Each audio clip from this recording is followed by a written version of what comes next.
नमस्कार, मैं हूं आशीष चित्रांशी और आप देख रहे हैं the news launcher. Gyanesh Kumar ये नाम लगता है मोदी से भी ज्यादा चर्चित हो चुका है। पहले चुनाव आयुक्तों का नाम याद करवाना पड़ता था। जीके कंपटीशन में जब बच्चे जाते थे तो वहां पर आता था देश का मुख्य चुनाव आयुक्त कौन है, नाम बताने पर कटोरी चम्मच इनाम मिलता था। आज की तारीख में ज्ञानेश कुमार का नाम अगर बताने पर जीके कंपटीशन में गिलास चम्मच कटोरी मिलने लगे तो देश में बर्तन खत्म हो जाएंगे, क्योंकि बच्चा बच्चा अब जानता है कि ज्ञानेश कुमार नाम का कोई ऐसा शख्स है जिसकी वजह से जनादेश से सरकारें नहीं बन पाती हैं, जिसके ऊपर वोट चोरी के बहुत गंभीर आरोप हैं, जो मतदाता सूची में मैनिपुलेशन करता है, ऐसे आरोप हैं, जो मशीनों की गिनती में खेल करवाता है, ऐसे आरोप हैं। अब ज्ञानेश कुमार के खिलाफ देश की करीब 60 पार्टियों ने मोर्चा खोल दिया है। 60 हो सकता है कि मैं संख्या कम बता रहा हूं, लेकिन 60 पार्टियां तो अब दिख रही हैं आंकड़ों में, जिन्होंने मोर्चा खोल दिया है। बिल्कुल आर पार की लड़ाई। सड़कों पर जनसैलाब, हजारों लाखों की संख्या में लोग उतर रहे हैं। 44 दल सुप्रीम कोर्ट का दरवाजा खटखटा रहे हैं, फैसला कर चुके हैं कि हम सुप्रीम कोर्ट जाएंगे। पश्चिम बंगाल में बड़े आंदोलन की तैयारी चल रही है। मतलब चारों तरफ देखिए, मैं चारों तरफ, महाराष्ट्र में जनता खुद ही अब आर पार करने के मूड में है। और ये सब तो फिर भी चल जाएगा कि विपक्ष है, नहीं सुनना है चुनाव आयोग को, नहीं सुनेगा। अभी आगे ये भी आपको दिखेगा कि कैसे नहीं सुनता है।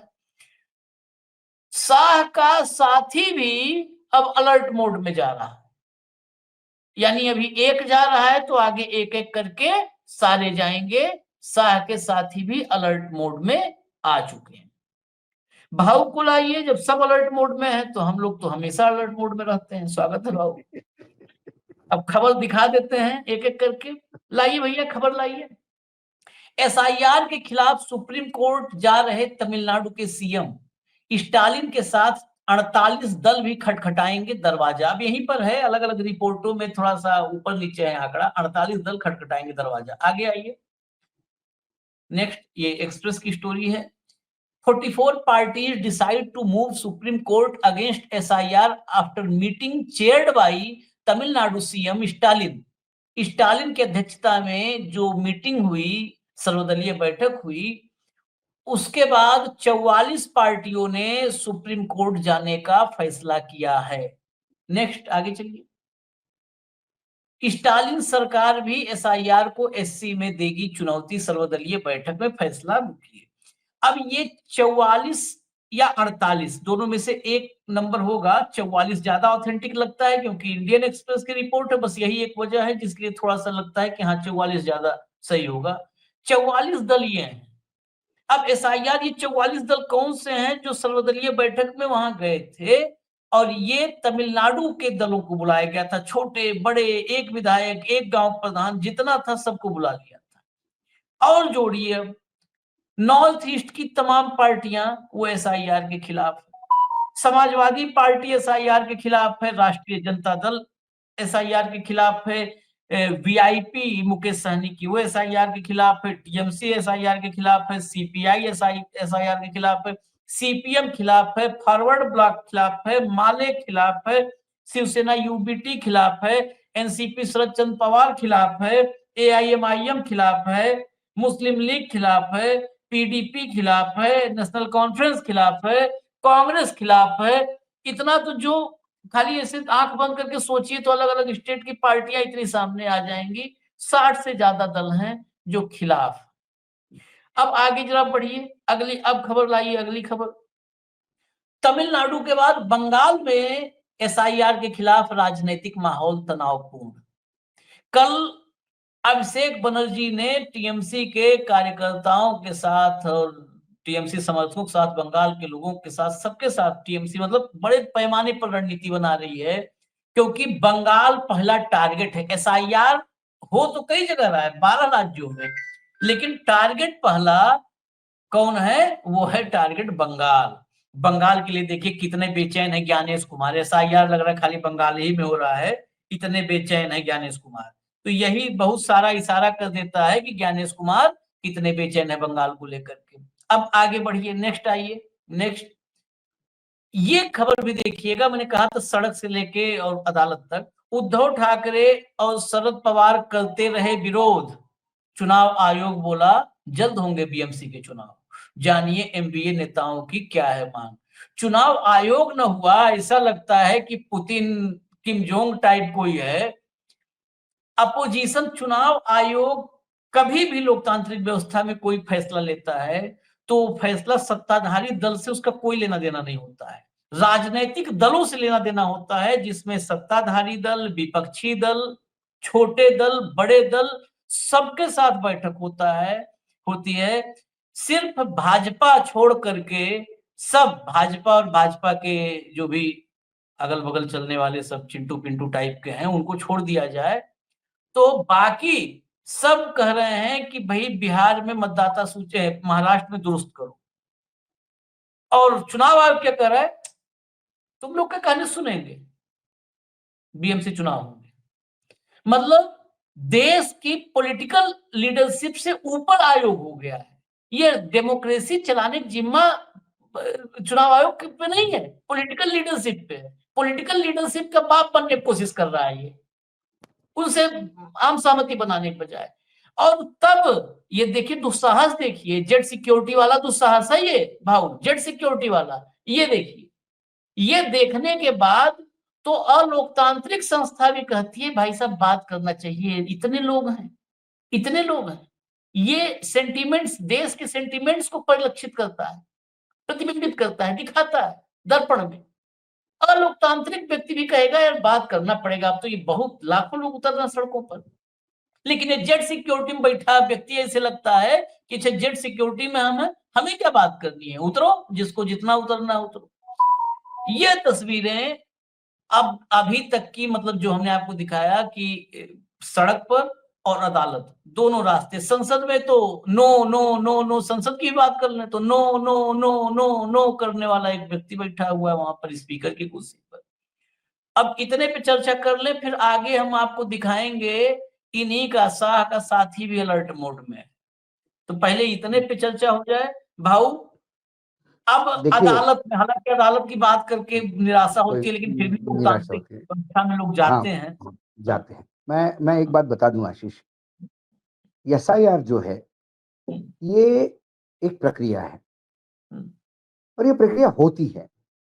हम्म, हम्म, सवाल एसआईआर कौन करवाता है और किस लिए करवाता हाँ, है। हम्म, चुनाव आयोग एसआईआर करवाता है क्योंकि उसको लगातार चुनाव की मतदाता सूची अपडेट करनी होती है। जो हम्म, लोग मर गए उनको डिलीट करो, जो लोग वंचित है, जो लोग अपनी उम्र चुनाव के लायक पा गए उनको ऐड करो, कुछ लोग स्थानांतरित हो गए हैं उनको नई जगह ऐड करो। ये एक सुधारित प्रक्रिया है। हम्म, लेकिन जिस दिन एसआईआर ये एक राजनीतिक दल को जिताने का प्रोसेस शुरू हो जाता है हम्म, कि विपक्ष के लोग मतदाताओं का नाम छाट दो, हम्म, जो एक राजकीय दल के समर्थक है दूसरे राज्यों में उनको हम्म, इस राज्य में मतदाता दिखा दो। हम्म, ये सूची, मतदाता सूची का जो बिगड़ा हुआ रूप है, हम्म, इसको विरोध है। ये जब जाते हैं कोर्ट में तो ये कहते हैं कि सर एसआईआर तो ये हमारी जिम्मेदारी है। हम्म, लेकिन जिम्मेदारी आपकी एसआईआर की है सर, आपकी जिम्मेदारी भाजपा जिताओ की नहीं है। हम्म, और महाराष्ट्र में जो जुलूस आपको दिखा, जो हुजूम दिखा, इसलिए कि महाराष्ट्र में सबसे ज्यादा मार पड़ी है इसकी। हम्म, कैसे? लोकसभा चुनाव में बीजेपी मात्र 9 सीटें आई 48 में से। हाँ, हम्म, हम्म, अजित पवार को सिर्फ 1 सीट मिली हम्म, और 6 7 5 6 सीटें उसको मिली एकनाथ शिंदे को। वो भी जरांगे वरांगे के आशीर्वाद से मराठवाड़ा भी कुछ कर पाए। एक उसकी बेटी की सीट है, ठाणे की सीट, बाकी जगह वॉश आउट है। लेकिन विधानसभा में एकदम इसके विपरीत आया। 48 में से 15 सीटों का भी टोटल नहीं कर पाई, 15, 16, 17 मतलब 20 तक नहीं पहुंच पाए जो एनडीए गठबंधन, वो 130 अकेले बीजेपी को विधानसभा में, जिसकी 9 लोकसभा थी, जिसको 4-5 एकनाथ शिंदे 40, 50, 55, अजित पवार एक लोकसभा अपनी पत्नी को नहीं जितवा पाए, वो 40-42। तो हो सकता है लोगों ने दिया, महिलाओं ने दिया, मान लेते हैं। लेकिन क्या मतदाता सूची वही थी जो लोकसभा में थी, वही विधानसभा में थी? लोकसभा और विधानसभा के 4 महीने के दरमियान इतने मतदाता कहां से आए जितने पिछले 5 साल में नहीं आए? तो सवाल तो उठेगा। जब सवाल उठेगा तो उसका जवाब देना ये नैतिक जिम्मेदारी है। ये फर्जी सूची है, आरोप है पूरे विपक्ष का। पनवेल के केस में तो वो हाईकोर्ट भी चला गया, मुंबई हाईकोर्ट। मुंबई हाईकोर्ट ने भी चुनाव आयोग को कहा कि ये क्या है, जरा फर्जीवाड़ा इसको ठीक करो। चुनाव आयोग ने उच्च न्यायालय को भी माना नहीं। जब उच्च न्यायालय ने कंटेम्प्ट ऑफ कोर्ट के लिए गए तो उन्होंने कहा कि सब अब विधानसभा के चुनाव शुरू हो गए, मतदाता सूची फ्रीज हो गई है, अब कुछ नहीं कर सकते। ठीक है, नहीं कर सकते, विधानसभा चुनाव इस फर्जी मतदाता सूची में करवाए। अब आप क्यों अड़े हुए हो कि इसी फर्जी मतदाता सूची में लोकल बॉडीज के भी वो क्यों अड़े हो? क्योंकि आपको जितवाना है। चुनाव आयोग तो सिर्फ एक आदमी ने भी ऑब्जेक्शन उठाया तो वहां जाके देखता है गलत है या सही है। यहां लाखों, मुझे ज्ञानेश कुमार जी का उस दिन का राहुल गांधी के प्रेस कॉन्फ्रेंस के बाद उनका प्रेस कॉन्फ्रेंस याद आता है। उन्होंने कहा कि देश को 143 करोड़ लोग मेरे साथ है, 140 करोड़ लोग मेरे साथ है। तो ये बंबई का हुजूम को जाके फेस करो। आप में दम होता और ईमानदारी होती तो आप उसी स्टेज पे जाके बोलते थे कि अच्छा उद्धव जी बोल लिए, राज ठाकरे बोल लिए, अब मैं बोलूं। और लोगों को बताते हैं। लेकिन मुझे विश्वास है उस दिन उन्होंने टेलीविजन देखा भी नहीं होगा आशीष। मतलब ये इतनी भीड़ वाला फुटेज, ये एडमिट हो जाते हॉस्पिटल में। आज मुंबई में जाने के पहले 3 बार सोचेंगे, डबल झेड़ कर दो इसको, आगे पीछे एक एक सीआरएसएफ की एक बटालियन आगे लगाओ पीछे लगाओ, मैं नहीं जाऊंगा मुंबई। तो जहां फर्जीवाड़ा है वहां ठीक करो, हम मना थोड़ी कर रहे हैं। आपको बार बार ये कह रहे हैं, आपने कहा था प्रेस कॉन्फ्रेंस में घुसपैठियां है बिहार में। क्या ये देश जानना नहीं चाहेगा कि एसआईआर से कितने घुसपैठिया पकड़े गए? पूरा चुनाव इसी पे हो रहा है भाऊ, मैं खाली इसलिए रोक रहा हूं। आज अभी जब और देश के गृह मंत्री लगातार बोल रहे हैं कि घुसपैठियों से चुनाव जितवाना चाहते हैं, घुसपैठियों के भरोसे सत्ता में आना चाहते हैं। तो अरे वो घुसपैठिया है कितने?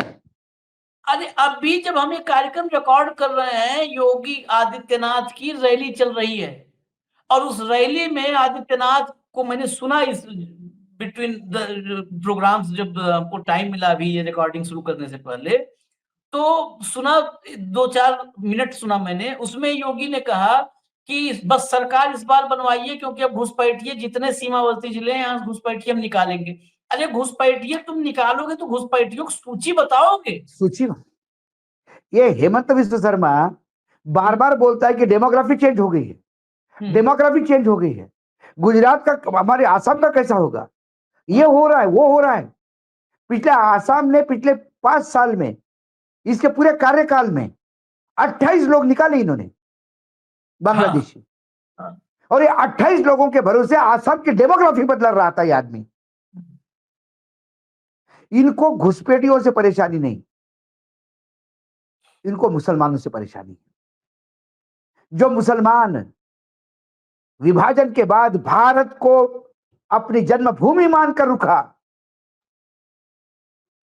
जिसने भारत को अपना वतन माना, जिसने तिरंगे को सलाम किया। ये क्या तिरंगे की अहमियत जाने? इनके तो आरएसएस के हेडक्वार्टर पे तिरंगा नहीं फड़कता था। अब जाके चालू हो गया शर्मा चर्मी में। जब एक युवक जबरदस्ती जाके घुस गया संघ के कार्यालय तिरंगा लेके, मामला बड़ा हो गया, तो जाके तिरंगा फहराने लगे। घुसपैठियों तो तुम हो जो भारत के तिरंगे को सलाम करने में डर रहे थे। और जो मुसलमान तब से 1947 से लेके पाकिस्तान जाने के बजाय इस भारत में रह के, इस भारत के जीडीपी ग्रोथ में अपना समांतर योगदान दे रहा है। तुम्हारे बच्चे कावड़ लेके घूमते हैं, उनके बच्चे पंचर भी लगाते होंगे तो घर में पैसा लेके जाते हैं। और पैसा लेके जाते तो खर्च होता है, जीएसटी मिलता है देश को। वो अपनी मेहनत करते हैं। और आप घुसपैठिया कह रहे हैं उनको। आपको मुसलमानों से तकलीफ है तो हर मुसलमान घुसपैठी। बाप का राज है तुम्हारे, संविधान नहीं है इस देश में। और योगी आदित्यनाथ की क्या बात करें? संविधान की शपथ लेके जो आदमी असंवैधानिक बोलता है उसकी बात क्या करें? जो अपने पीठ का नहीं रहा। भाई, जिस गोरखनाथ पीठ के वो पीठेश्वर है, वो तो राम की पूजा नहीं करता। राजनीतिक लाभ के लिए जो अपने पीठ से भी गद्दारी करे, संविधान की अवहेलना करे, क्योंकि आए दिन न्यायपालिकाएं अलग अलग न्यायालय में लताड़ते रहते हैं सरकार को, बुलडोजर को लेके तो कई एनकाउंटर को लेके, तो ये तुम्हारा जो आए दिन किसी के भी ऊपर राष्ट्रद्रोह का मुकदमा लगा देना और खुद के सारे मुकदमे माफ कर देना खुद ही। ये बात करेंगे न्यायपालिका की, न्यायिकता की ये बात करेंगे। ये जब जब प्रभु राम का नाम लेते हैं, ये मेरे राम को आहत करते हैं, अपमानित करते हैं। बता दे गृह मंत्री एक दिन कि एसआईआर के बाद इतने घुसपैठिया निकाले, चलो। आंकड़ा मालूम नहीं, बस घुसपैठिए, एक शब्द मिल गया इनको, घुसपैठिए। सिंपल सा सवाल है, कितने घुसपैठिए? देश को बरगला कितने रहे हैं, घुसपैठिए? देश को इतना बड़े पैमाने पर बरगला रहे हैं। मनमोहन सिंह के कार्यकाल का एक डेटा आया था अभी बीच में, जो ऑफिशियल डेटा आता है ना, घुसपैठिए जो भी है, मतलब विदेशी नागरिक हैं जो अवैध तरीके से रह रहे हैं, वही घुसपैठिया होता है। जो भी व्यक्ति भारत में अवैध तरीके से रह रहा है वही घुसपैठिया है, घुसपैठिया है। मनमोहन सिंह के 10 साल के कार्यकाल में भारत से 88,000 अवैध तरीके से रहने वाले लोग, यानी उनको घुसपैठिया शब्द में सीधा कहूं, घुसपैठिया ही वही है। 88,000 10 साल में भारत से घुसपैठिए बाहर निकाले गए थे, देश से बाहर निकाले गए थे मनमोहन सिंह के समय। इनका भी आंकड़ा आया है, 11 साल में 3800 के आसपास का आंकड़ा है, 4,000 का। ना 88,000 के भरोसे ना, बाकायदे घुसपैठिया प्रेमी कहना चाहिए, ये घुसपैठिया प्रेमी है सब। प्रेमी है। मैंने कहा ना कि ना 88,000 लोग सरकार बना सकते हैं, ना 3200 लोग सरकार बना सकते, 32,000 लोग सरकार बना सकते हैं। और यदि ये घुसपैठिए थे तो लोकसभा के नतीजे क्या है बिहार में? तो आप तो घुसपैठियों के भरोसे लोकसभा में बैठे हैं। हाँ। और आप आरोप लगा रहे हैं इंडिया गठबंधन पे कि घुसपैठियों के भरोसे सरकार में आना चाहते हैं। आप सरकार में कैसे हैं मालिक? इसी मतदाता सूची ने तो आपको मतदान किया। तो घुसपैठियों के भरोसे सरकार में कौन है? कोई आना चाहता है कि आप ऑलरेडी बैठे हुए हो? ये आपके शब्दों, ये सरकार के आरोपों के अनुशंसा से बोल रहा हूं मैं नहीं बोल रहा हूं कि वहां घुसपैठिए है। बंगाली बोलने वाला मुसलमान घुसपैठिया नहीं हो सकता, नहीं, जब तक वो भारतीय नहीं है साबित ना हो। नेपाली बोलने वाला कई बॉर्डर के गुजरात और आप यदि यूपी के खासकर आपका जो क्षेत्र है बस्ती और पूरा पूर्वांचल, ये ऐसा नेपाल से सटा हुआ है वो एरिया कि वहां पे लोगों की शादियों के रिश्ते हैं, शादी आना जाना है। सिद्धार्थनगर महाराजगंज पूरा इलाका है, पता चला बॉर्डर के उस पार बेटी भी आई है, उधर की बेटी इधर भी आई है।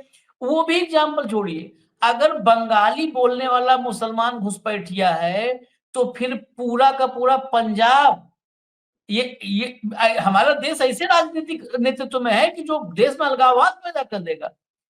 पाकिस्तान में पंजाबी बोली जाती है, पाकिस्तान के बड़े बिल्कुल। हिस्से में पंजाबी बोली जाती है। अरे बाबा, पाकिस्तान के राजनीति में पंजाबी लॉबी हमेशा हावी रही है। राज करती है, यही तो पंजाब में असंतोष है वहां पे पाकिस्तान में कि पंजाबी लॉबी आगे है। बताइए, अगर पंजाबी वहां पर राज कर रहे हैं तो भारत में जो भी पंजाबी, दिल्ली में आपको आधा दिल्ली पंजाबी बोलने वाला मिल जाएगा, 40%। बिल्कुल।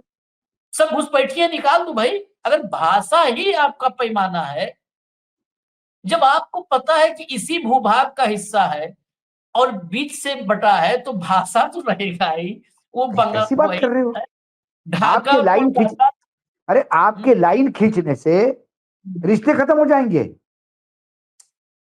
बॉर्डर के उस मैं पार या इस पार। इनके इस नालायकी पर इनके साथियों को भी विश्वास नहीं है। मैं आखिर में बस उसी पर एक टिप्पणी छोटी सी लूंगा। जरा लाइए पीटीआई का ट्वीट दिखाइए, खबर यहीं से जो है निकली, फिर इसकी पड़ताल किए।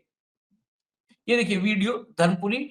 Tamil Nadu chief minister MK Stalin reacts to AIADMK leader K Palaniswami, जो एआईएडीएमके के अभी के जो है प्रमुख हैं, पलानीस्वामी। उन्होंने लेटर लिखा, Palaniswami letter to party cadres saying his letter so he is doubtful about the special intensive revision but can't express it openly because of his loyalty to the BJP. ये कहा, उस लेटर को लेकर के पलानीस्वामी ने एक चिट्ठी लिखी है अपनी पार्टी के कैडर को। उस चिट्ठी को लेकर के स्टालिन ने कहा कि ये चिट्ठी बताती है कि एसआईआर को लेकर के पलानीस्वामी भी डाउटफुल हैं, लेकिन खुल के बोल नहीं पा रहे हैं क्योंकि बीजेपी की के लिए उनकी जो लॉयल्टी है, लॉयल्टी क्या है, गुलामी ही है, उसकी वजह से नहीं बोल पा रहे हैं। फिर हमने पड़ताल की कि आखिर वो चिट्ठी किस बात के लिए लिखी है, तब ना क्लियर होगी। तो खबर मिली फिर हमें कि चिट्ठी क्यों लिखी।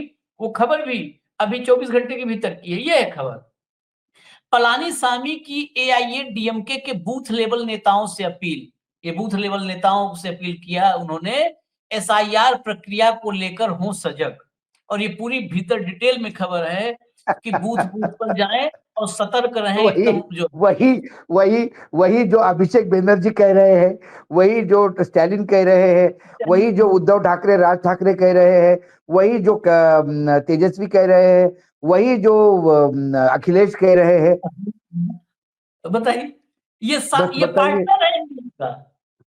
इससे बड़ा मैं इसको सबूत मानता हूं। ये सबूत है एक तरीके का कि ये बेईमान है। चुनाव हाँ। चुनाव आयोग भंग कर देना चाहिए आशीष जी। इतना अविश्वास 200 140 करोड़ लोगों में से 40 लोग भी चुनाव आयोग के साथ दिखाई नहीं देते। ऐसे में चुनाव आयोग की कोई क्रेडिबिलिटी नहीं रही। यदि इस आदमी को थोड़ी थोड़ी मन की लज्जा हो तो इसलिए इस्तीफा देके चले जाना चाहिए। लेकिन निर्लज्जता का अमृतकाल चल रहा है और ढिठाई अपने उच्चांक पे है। ढिठाई, आशीष जी के शब्दों में, ये दोनों शब्द उन्हीं के हैं, निर्लज्जता का अमृतकाल और ढिठाई। तो मैं उनसे उधार लेके आज कह रहा हूं कि ये ढिठाई उच्चतम पे है, इसका सेंसेक्स एकदम टॉप पे है, और इसका कोई स्काई इज द लिमिट। ये हमको लगता था कि ये उच्च है, बाद में पता पड़ा ये तो कुछ भी नहीं, इससे भी ज्यादा ढिठाई करके और ज्यादा निर्लज्जता से काम होंगे चुनाव आयोग में। तो अब विपक्ष के लोग, मतलब जो सत्ता पक्ष के लोग हैं, वो भी डरे हुए हैं एसआईआर से, क्योंकि ये तय करेगा आपके वोट विदेश। वहां पे भाई लंका का मामला है, बोलेंगे लंका के जाफना के लोग हैं, तमिलनाडु में बोलने वाले, तमिल बोलने वाले। मैं आपको बता दूं कि तमिलियन ये सेकंड लैंग्वेज है सिंगापुर में। और सिंगापुर में जब मैं गया और मैंने उसके एक तमिलियन को मैंने बोला, oh you are Tamilian Indian? बोला, no I am Singaporean, I am not Tamilian, I am first Singaporean then Tamilian. यहाँ का मुसलमान भी हिंदुस्तान भारत का नागरिक पहला है, उसके बाद मुसलमान। यहाँ का बंगाली पहला भारतीय है, फिर बाद में बंगाली है। लेकिन बंगाली बोलने पे आप उसको बांग्लादेशी करार कर दोगे, तमिल बोलने के लिए आप उसको लंकन करार कर दोगे, जिसकी भी नाक चपटी देखी उसको आप नेपाली बोल दोगे, चाइनीज बोल दोगे। नॉर्थ ईस्ट के लोगों को आज भी भारत में एक्सेप्टेंस के लिए बहुत तकलीफ होती है। एक परिवार दार्जिलिंग का हमारी सोसाइटी में है। हमारा बेटा तब तीसरी चौथी में पढ़ रहा था, तो बोले ये चाइनीज लोग हैं। मतलब कौन कहते हैं? बोले वो सोसाइटी वाले कहते हैं। वो अंकल कह रहे थे, वो यहाँ संघ की शाखा में जाते थे।